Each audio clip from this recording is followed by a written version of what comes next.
welcome back for more Let's Play the Pandora Directive.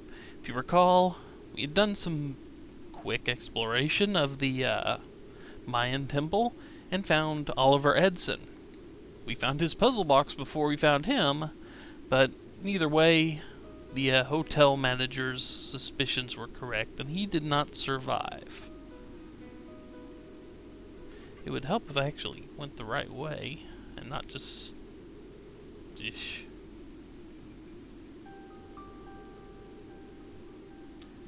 Now if we go all the way down this way...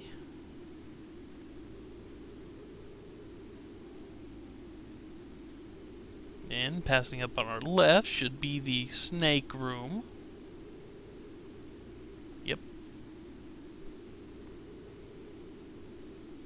Now see, if you go down this way and make another left, that leads to the other exit of the snake room.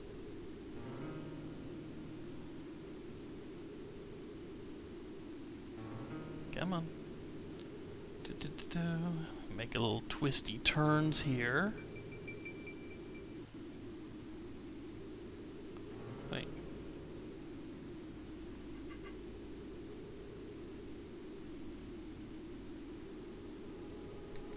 You know, this is a dead end, and I don't remember if anything happens. Let's just increment and save, shall we? Yeah. We can go on to all the dead ends in here, and I don't recall any of them actually being dead end.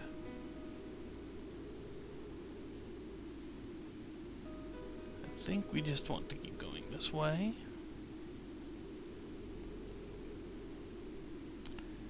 However, this version of a dead end isn't deadly for us, but it was for this poor guy. That's the remains of some ancient Mayan warrior. The spear he's holding is tied to his hand with a piece of cord. Maybe he was some kind of sentinel, but now he's just a pile of dusty bones. Mm-hmm. The spear is tied onto the warrior's hand with a cord. Shield looks pretty sturdy. Let's grab it. The spear's held tight by a length of hemp cord. Well, we need to cut that hemp cord, right? And what do we have that's good? Well, the jackknife would be good, but all it has is its pliers. And these daggers are ceremonial, and thus probably not all that sharp. So, but we do have a sharp piece of glass here. The spear is tied onto the... And when we got that, we got the hemp cord. cord made out of hemp. Too bad I don't have any zigzags. I heard this stuff burns real well. Focus text. Spear. No, we didn't want to look at that. I wanted to look at the shield. And thus we have all the stuff we need from him. I do believe, yeah. So, we have successfully finished raiding this entire little section of the temple here. So now we need to go back to the snake room and exit out the sun door.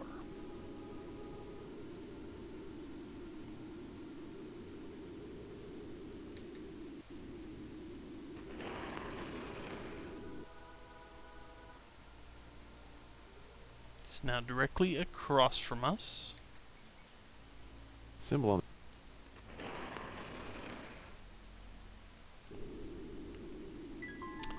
Excuse me if when I'm smacking into walls, I'm down there checking my map to make sure I'm actually headed the way I need to be. We need to turn this way, because there are a couple of items up in this area we need to advance. First is over here.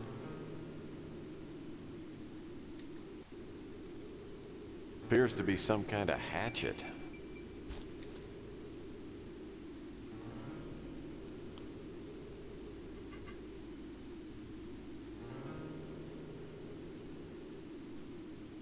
And then another dagger. It's another of those ceremonial daggers. Let's take a look. That one has the star symbol on it. This hatchet doesn't look sharp enough to cut a cantaloupe. Maybe it's some kind of Mayan drumstick. That's a very good hypothesis, Tex. Jeez. Could I have said that any worse? No, I don't think I could have.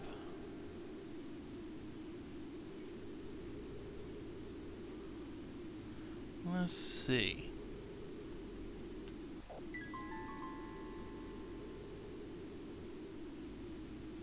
Watch me be wrong and this is a dead end that is literally a dead end. No, nothing there. I mean, I'm glad they didn't decide to go with that cheap trick of killing you just because you entered a section of this.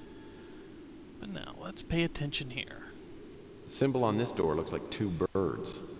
There's another mark, like there was with a snake symbol. Two birds, or it kinda looks like the hatchet, I guess. And notice it's off to the left side.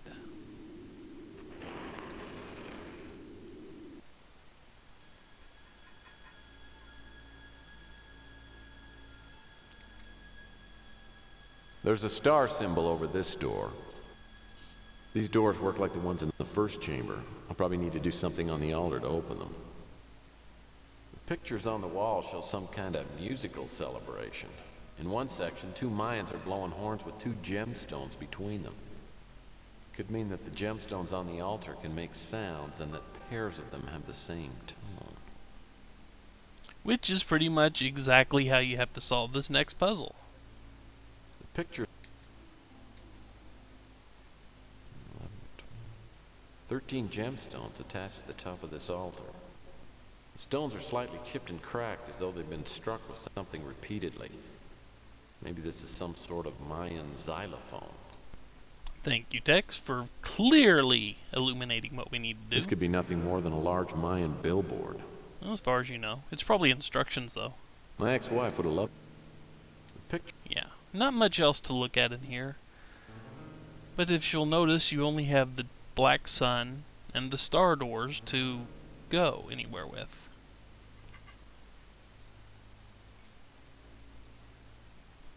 But as you've guessed, this is another puzzle. So, I save. Yes, I want to save.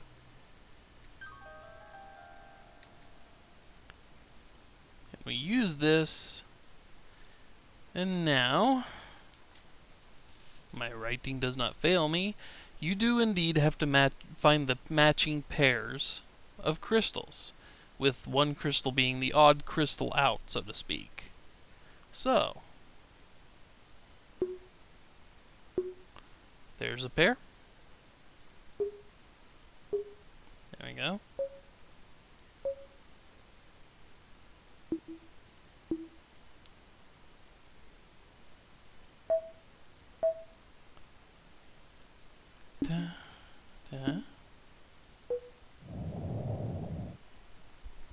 Okay, and now a word of warning before the next chamber.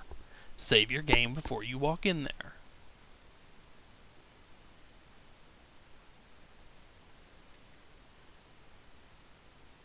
I guess solving the stone riddle on the altar unlocked the door. That wasn't a stone riddle. Next room is what's known as "Ha ha, the game is laughing at you" room. Or it's the room with the fireballs in it and the lava. The lava fireball room. So what we're going to do is save.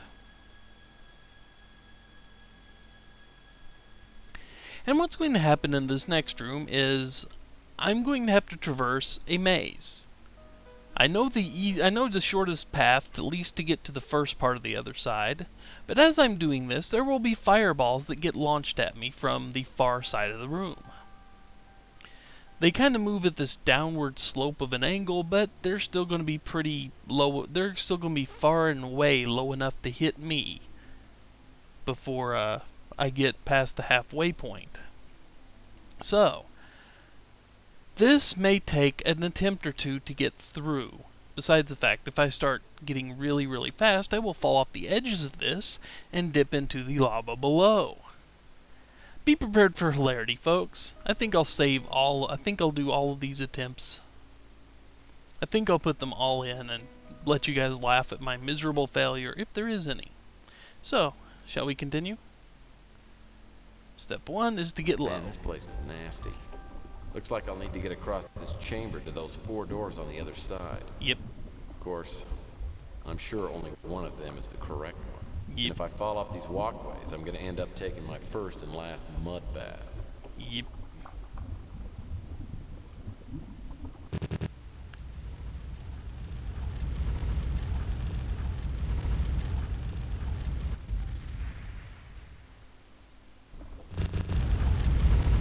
Okay, come on. Fly harmlessly off to the side, thank you.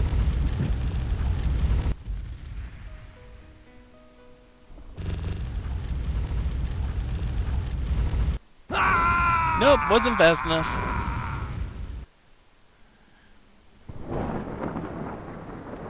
One of the fireballs hits me, creating a spectacular Murphy flambe. There are no PI. We'll see that a few times.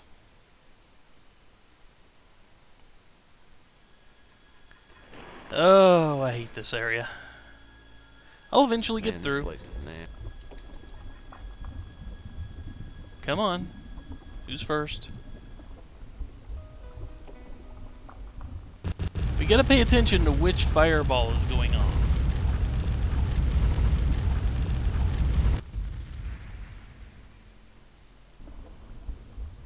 The trick is we've got to make most of our advancements when the one on the right isn't firing at us.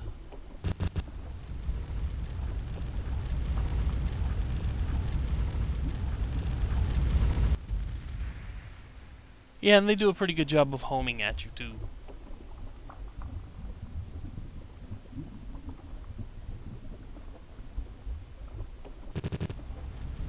And that's what happens if you go over the edge.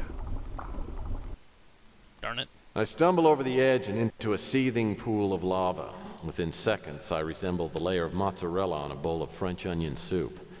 I don't know whether it was the worn tread on my tennis shoes or my innate clumsiness, but I should have been a little more careful. Okay. And at this point, I can cut out the rest of the deaths because you've seen them both now. Man, this place is...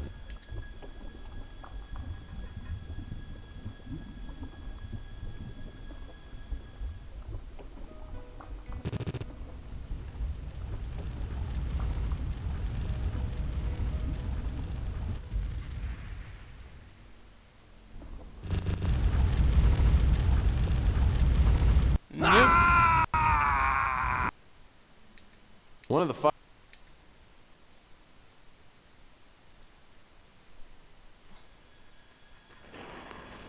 Once I make it to the other side, I'm cutting the video. Man, this place is...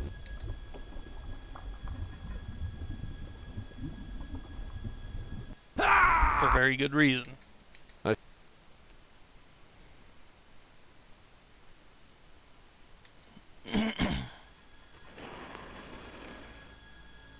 Man, this place is nasty.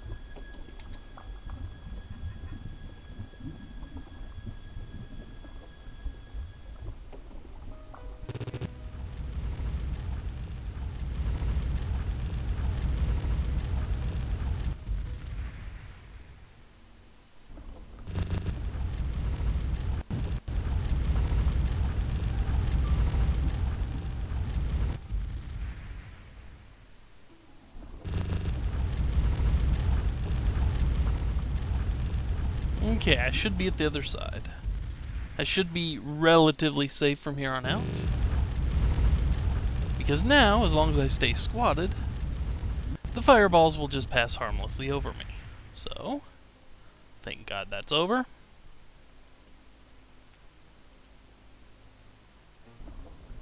And take that with a big screw you, game. Yeesh. Okay.